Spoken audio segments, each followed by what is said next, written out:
Hello friends, welcome to Exampur. तो दोस्तों, मैं कुलजीत आज फिर आपके साथ। तो दोस्तों, आज है 9 जुलाई 2019 और हम करने जा रहे हैं करंट अफेयर मिसाइल। तो लाइक, शेयर, सब्सक्राइब करना मत भूलिएगा।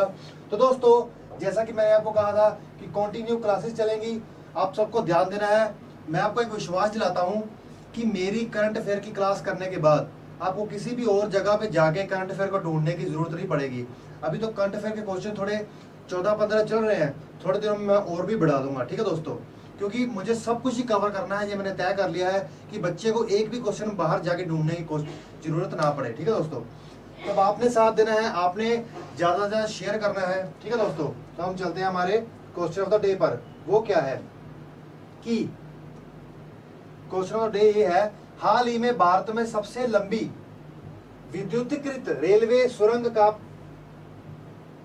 उद्घाटन हुआ है, वो निम्नलिखित में से किस स्थान पर हुआ है, ये आपको बताना है। बहुत से बच्चों ने सही जवाब दिया, तो इसका आंसर बनता है चेरुपाली रापुरू रेलवे स्टेशन पर। तो इसका आंसर बनता है ए। ठीक है दोस्तों, इसका आंसर बनता है ए। अब इसके बारे में थोड़ा सा देख लें। वो क्या है कि ये 6.6 किलोमीटर लंबी टनल है, सबसे लंबी है। इस आज तक इससे पहले जो सबसे लंबी टनल थी वो 6.5 किलोमीटर की थी। ठीक है दोस्तों, अब 6.6 किलोमीटर की होगी, तो सबसे लंबी टनल हो चुकी है। और उसके बाद इसका जो एरिया है वो कृष्णपट्टम पोर्ट को कहीं ना कहीं कनेक्टिविटी के अंतर्गत आता है। ठीक है दोस्तों, और ये विजयवाड़ा का जो कंजेशन एरिया है उसको कम करने में ध्यान देगा। अब हम चलते हैं आगे। अब सबसे पहले आपके सामने आता है वो क्या है कि पहला क्वेश्चन, कौन से स्वदेशी एयरक्राफ्ट कैरियर को 2021 में उन्नत प्रशिक्षणों के लिए भारतीय नौसेना को पहुंचा दिया जाएगा? तो वो है विक्रांत। तो इसका आंसर बनता है ए। ठीक है दोस्तों, विक्रांत एयरक्राफ्ट कैरियर को, देखिए एयरक्राफ्ट कैरियर का मतलब क्या होता है। ठीक है, एयरक्राफ्ट कैरियर क्या होता है जरा देख लें इसके बारे में। ये देखिए, एयरक्राफ्ट कैरियर कुछ इस तरह से होता है जिसके ऊपर एयरक्राफ्ट जो लड़ाकू विमान होते हैं रखे जाते हैं, ताकि जब ऐसी स्थिति आए, जंग की स्थिति आए, तो इसको कहीं पर जाके भी कवर किया जा सकता है। ये कहीं ना कहीं से चलता फिरता हवाई अड्डा होता है। ठीक है दोस्तों, तो इसी के अब हम चलते हैं आगे। अब ये बिल्ट बन कहाँ रहा है ये देख लीजिए, ये कोचिन शिपयार्ड लिमिटेड में बन रहा है। ठीक है, भारत में बन रहा है, तो ये बहुत अच्छी बात है। तो हम चलते हैं आगे। अब आपके सामने आता है दूसरा क्वेश्चन। वो क्या है कि किस स्वदेशी मिसाइल को हाल ही में 290 किलोमीटर रेंज से बढ़ाकर 500 किलोमीटर रेंज का कर दिया है? तो जिस स्वदेशी मिसाइल को 290 किलोमीटर से बढ़ाकर 500 किलोमीटर की रेंज का कर दिया है वो है ब्रह्मोस मिसाइल। तो इसका आंसर बनता है सी। देखिए, ब्रह्मोस एक क्रूज मिसाइल है। देखिए, दो तरह के मिसाइल्स होती हैं। ठीक है, ऐसी एक तो होती है बैलिस्टिक मिसाइल, एक होती है क्रूज मिसाइल। इनमें अंतर क्या होता है? देखिए, बैलिस्टिक मिसाइल किस तरह से काम करती है कि अगर समझिए कि ये भारत है और ये कोई ऐसी जगह है जहां पर हमारे देश ने हमला करना है, तो बैलिस्टिक मिसाइल किस तरह से काम करेगी? वो ऐसे उड़ेगी और कुछ इस तरह से वो मार्क करेगी। लेकिन जो क्रूज मिसाइल होती है वो कुछ इस तरह से काम करती है। ये देखिए, अगर समझिए यहां से उड़ाना है, ठीक है। अब हमारी जो ब्रह्मोस क्रूज मिसाइल है ना, उसका हमला हम जमीन से भी कर सकते हैं, हवा से भी कर सकते हैं और सी से भी कर सकते हैं। मतलब उसके लिए सबमरीन में भी फिटिंग कर दी गई है। तो अगर क्रूज मिसाइल इस तरह से काम करती है, ये सबसे पहले सीधा जाएगी फिर ऐसे जाती है। ठीक है दोस्तों, लेकिन बैलिस्टिक मिसाइल कुछ इस तरह से काम करती है। ये ध्यान रखने वाली बात है। तो हम चलते हैं आगे।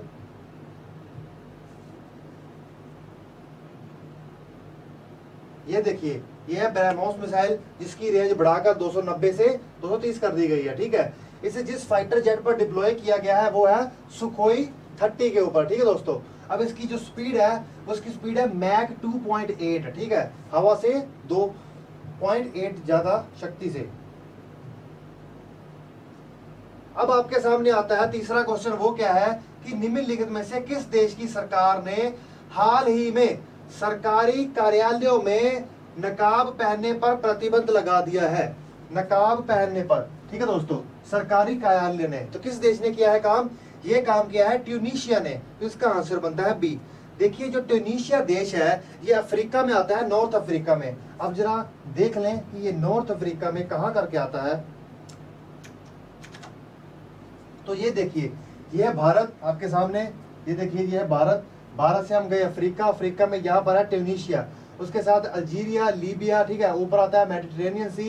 ये एक बहुत ही अच्छा टूरिज्म प्लेस भी है, कई मूवीज में आपने देखा ही होगा, वाइट वाइट से बिल्डिंगें होती हैं। तो हम चलते हैं अपने वापस दूसरे पर। तो दोस्तों इसका आंसर बनता है बी, ट्यूनीशिया। अब हम चले आगे।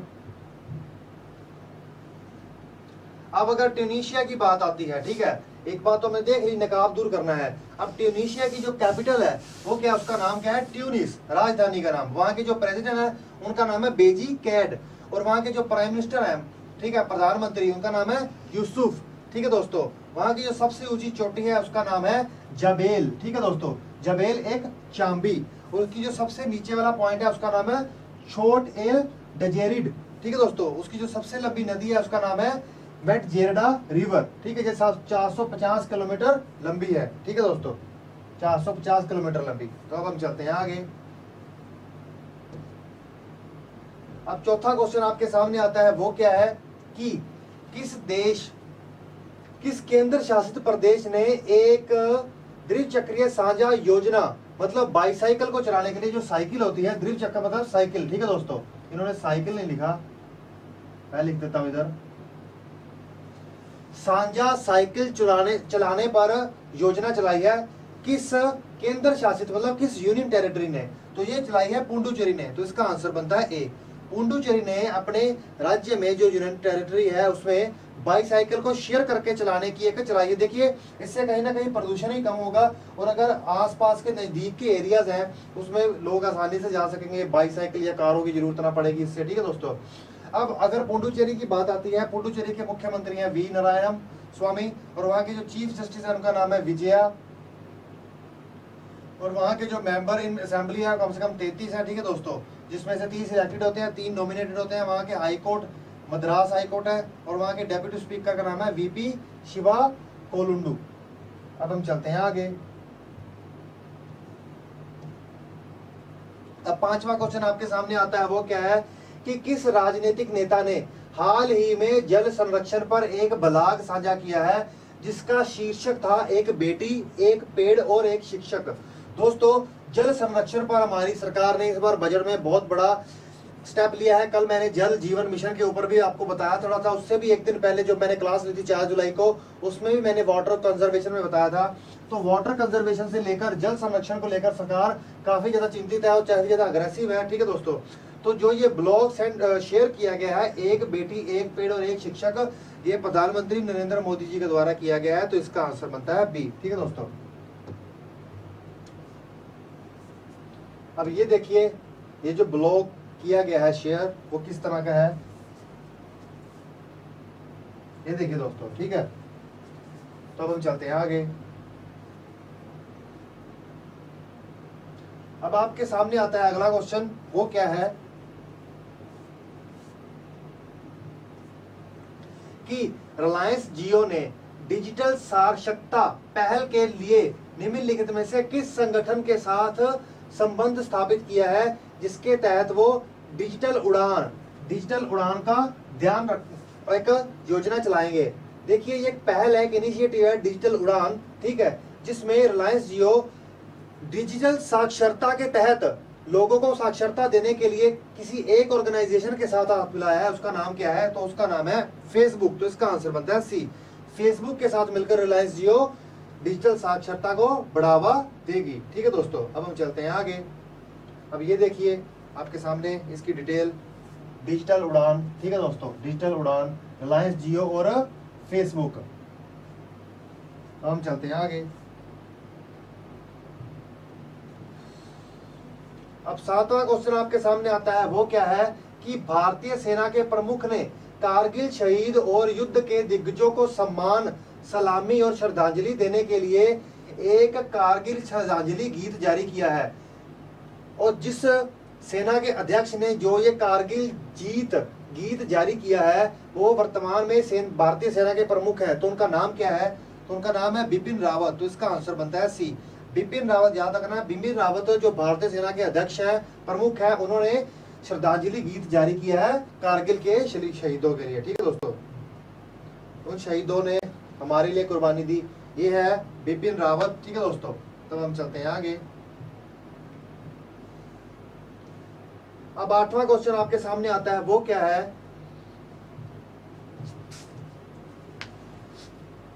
कि नेस्का, तो दोस्तों नेस्कॉम ने निम्नलिखित में से किसके साथ world skill India international cloud computing challenge 2019 का आयोजन किया। तो दोस्तों क्लाउड, इस world skill India international cloud computing challenge 2019 का ऑर्गेनाइजेशन नेस्कॉम ने नेशनल स्किल डेवलपमेंट कॉर्पोरेशन के साथ मिलकर किया, राष्ट्रीय कौशल विकास निगम के साथ, ठीक है दोस्तों। कौशल को बढ़ाना इसके लिए बहुत ज्यादा पहल है, ठीक है दोस्तों। अगर लोगों में कौशल होगा तभी वो आगे बढ़कर अर्थव्यवस्था को साथ दे सकेंगे, ठीक है दोस्तों। अब ये देखिए नेशनल स्किल डेवलपमेंट कॉर्पोरेशन के साथ नेस्कॉम के साझेदारी के तहत ये ऑर्गेनाइज किया गया। तो अब हम चलते हैं आगे। तो दोस्तों आपके सामने आता है 9वां क्वेश्चन, वो क्या है कि हाल ही में न्यूज में रहा ऑपरेशन सुदर्शन निम्नलिखित में से किसके द्वारा लॉन्च किया गया। ये बहुत इंपॉर्टेंट है, याद रखिएगा। सुदर्शन ऑपरेशन किसके द्वारा लॉन्च किया गया। दोस्तों सुदर्शन ऑपरेशन लॉन्च किया गया है बॉर्डर सिक्योरिटी फोर्स के द्वारा। तो इसका आंसर बनता है ए। बॉर्डर सिक्योरिटी फोर्स इंडिया और पाकिस्तान के लगती जो बॉर्डर की सीमा है, ठीक है, जम्मू कश्मीर और पंजाब की, उसको अच्छी तरह से वो फोर्टिफाई, किलेबंदी करने में लगी है ताकि दोबारा कोई घुसपैठ ना हो, जिससे कोई आतंकी हमला ना हो। उसी के तहत ये ऑपरेशन सुदर्शन चलाया गया है, ठीक है दोस्तों। ये देखिए लिखा भी है, सीमा सुरक्षा बल ने पंजाब और जम्मू में पाकिस्तान की सीमा के साथ घुसपैठ रोधी ग्रिड को मजबूत करने के लिए सुदर्शन नामक एक बड़े पैमाने पर अभ्यास शुरू किया है। ऑपरेशन 1 जुलाई को शुरू किया गया था और एक पखवाड़े के भीतर समाप्त होने की उम्मीद है, ठीक है दोस्तों। तो हम चलते हैं आगे। अब 10वां क्वेश्चन आपके सामने आता है। तो दोस्तों अभी रिलीज की गई बुक जिसका टाइटल है विवेकादीपिनी, किसके द्वारा रिलीज की गई है। तो ये रिलीज की गई है वाइस प्रेसिडेंट वेंकैया नायडू के द्वारा। तो इसका आंसर बनता है ए। दोस्तों को इसकी हिंदी में थोड़ी सी गड़बड़ी है, ठीक है दोस्तों। देखिए विवेकादीपिनी एक पुस्तक रिलीज की गई है, ठीक है दोस्तों। हमारे जो राष्ट्रपति वाइस प्रेसिडेंट है, उपराष्ट्रपति, उनके द्वारा, ठीक है दोस्तों। अब भारत के उपराष्ट्रपति वेंकैया नायडू ने शुरू में आदि शंकर द्वारा लिखित आदिम शंकराचार्य की संक्षिप्त पुस्तक, ठीक है, विवेकादीपिनी नामक पुस्तक जारी की है, ठीक है दोस्तों। ये पहले आदि शंकराचार्य द्वारा लिखित की गई थी, ये इसका संक्षिप्त आधार है, ठीक है दोस्तों। अब हम चलते हैं आगे। अब ये देखिए उसका लॉन्च कम से कम 10 लैंग्वेजेस में, 10 भाषाओं में लॉन्च की गई है, कर्नाटका में लॉन्च की गई है। अब हम चलते हैं आगे। अब ये है वेंकैया नायडू जी। अब 11वां क्वेश्चन आपके सामने आता है, वो क्या है कि भारत के मसूरी में निम्नलिखित में से किस देश के सिविल सेवक को प्रशिक्षित करने के लिए जो संधि है, मेमोरेंडम ऑफ अंडरस्टैंडिंग है, वो साइन कर लिया गया है। तो दोस्तों भारत के मसूरी में बांग्लादेश के सिविल सर्वेंट्स को ट्रेनिंग दी जाएगी। तो इसका आंसर बनता है सी, ठीक है दोस्तों। अब बांग्लादेश की बात आती है तो बांग्लादेश के बारे में देख लें। बांग्लादेश की राजधानी ढाका पर आए, इसके जो मुख्यमंत्री हैं और प्रधानमंत्री हैं वो है शेख हसीना, वहाँ की जो राष्ट्रपति हैं वो है अब्दुल हामिद, वहाँ के जो स्पीकर हैं उनका नाम है शिरीन, ठीक है दोस्तों। अब नक्शे पर देख लें कि बांग्लादेश है कहाँ पर।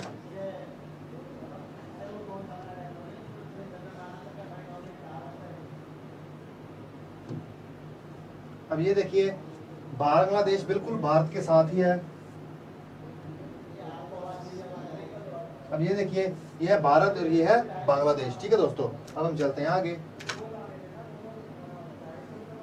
अब 12वां क्वेश्चन आपके सामने आता है, वो क्या है कि बजट 2019 के अनुसार केंद्र सरकार ने भारतीय अर्थव्यवस्था को अगले 5 वर्षों में निम्नलिखित में से किस स्तर पर ले जाने की योजना बनाई है।